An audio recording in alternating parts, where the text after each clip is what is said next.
75, the noes are 44. The motion is agreed to. Duties of Statutory Officers, Census and Other Remedial Provisions Bill, third reading. Call on Government Order of the Day number 7. Thanks, Chair. Education Amendment Bill number 4, committee stage. I declare the House in committee for consideration of the Education Amendment Bill number 4. Mr. Speaker. Mr. Chairman. Get in the seat, we'll be right.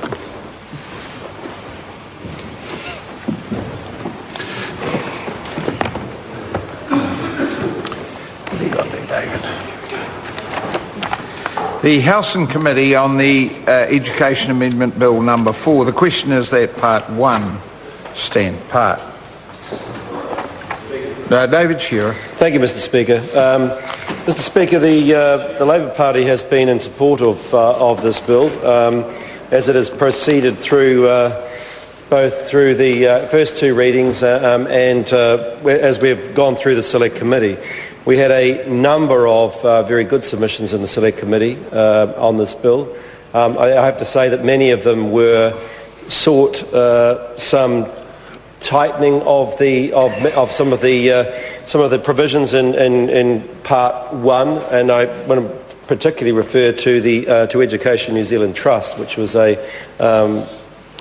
was presented to us by David Cagle.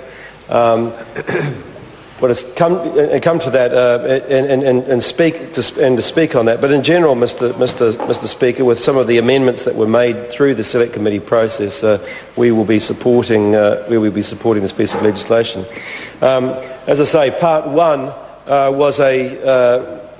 there's a number of issues under Part 1. A great deal of the bill is actually just in effect bringing much of pieces of education legislation that needed to be tidied up and, in a sense, put right, bringing it all together. But I think it's worthwhile touching on the Education Trust, Mr. Speaker, in terms of Part 1.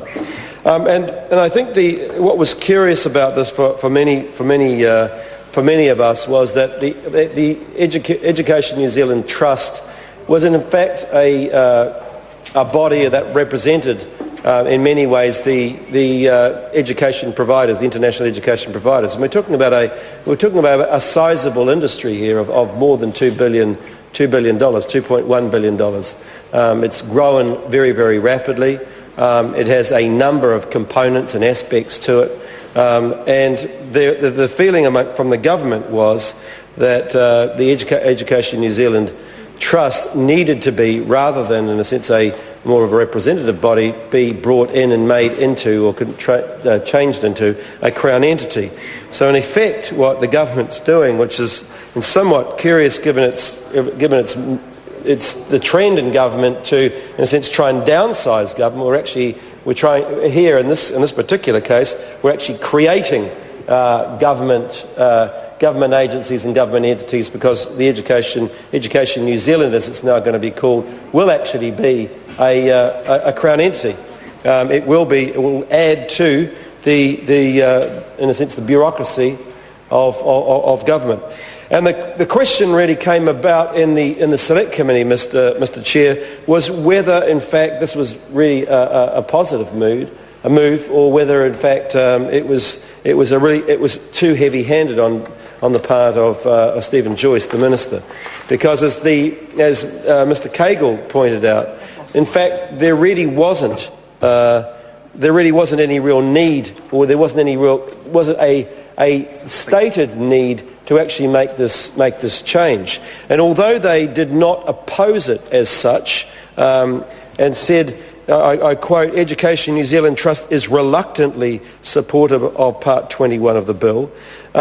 It also goes on to say in their submission, at no time has the Trust been made aware by the government of any deficiency in its performance or area for improvement that would explain this proposal. So to the Education New Zealand Trust, Mr. Chair, this was somewhat a mystery about why it was that this change had been taking place. Is taking place, and it is, as I say, quite a major change, establishing a Crown entity to manage and to oversee an area of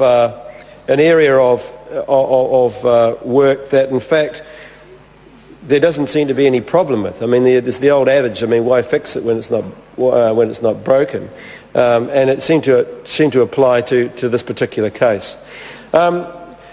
The Trust goes on to say in its submission that it agrees with the desirability of coordination between various activities, and there's the Ministry of Education, Ministry of Trade and Enterprise, and many of the other providers. But again, there's nothing really in this Crown entity which enable us or give us any confidence to believe that in some ways the Crown entity is going to be able to do the job that much better than the Trust itself. What it does say, that the Trust believes the long-term risk the Trust, Mr. Chair. David Shearer. Thank you. The long-term risk the Trust sees in this proposal is that the new agency, being subject to government direction, may fail to maintain the necessary confidence and support from the industry. And I think this is a very valid concern. At the moment, in a sense, in some ways, the industry actually has a stake in the Education New Zealand Trust, performing its duties in the way that the industry believes that it should.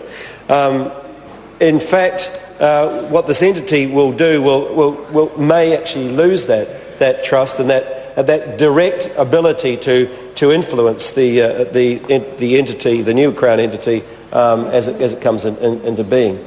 And I think the other issue is and it was brought up, and I'm not sure if it was really answered adequately by the Crown, but the question really was, well, what about the enforcement aspects of this Crown entity?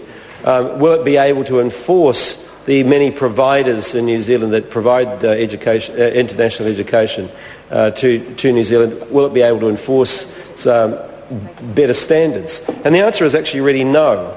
In fact, we would like to think it would, but in fact, it is likely that it probably wasn't. That probably couldn't. So I believe, Mr. Chair, that while we are broadly supportive of the shift from the Education New Zealand Trust into a Crown entity, let's put it this way, we're not opposing it. We are not convinced that the government has put up a very good case for this to come into being. One thing that is positive, Mr. Chair, about the move is the fact that the new Crown entity will effectively pick up in total the staff of the Education New Zealand Trust, and those staff will be effectively transferred into the new Crown entity. That will at least provide a smooth transition and a continuation of the services that the entity that the Trust currently provides, and then hopefully the entity will be able to take over. New Zealand is quite unique in the world in that at the moment, in the sense that we don't have a body controlling, or let's say controlling is probably the wrong word, coordinating and governing the international education in New Zealand that is part of government.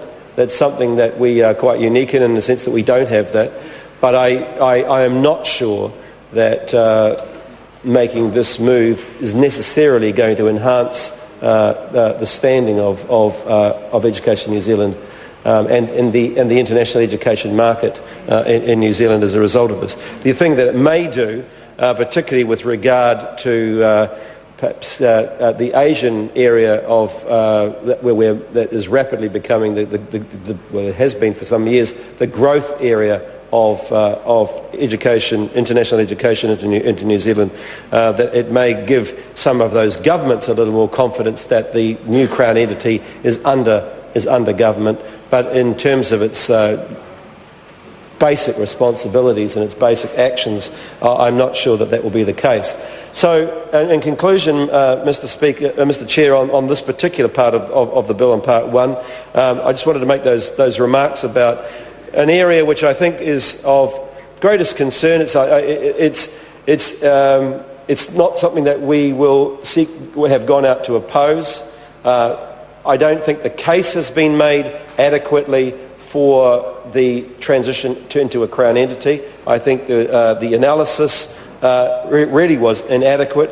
However, that is not of sufficient reason for us to oppose this particular part in the legislation, and we will be supporting it. However, I do think we will be keeping a very close eye in monitoring the actions of the new Crown entity, and particularly in regard to the way that it obtains and goes out, seeks and obtains and secures the confidence of the industry, the plethora of different providers that have attracted the number of students into New Zealand for this very valuable very valuable industry. Thank you, Mr. Chair.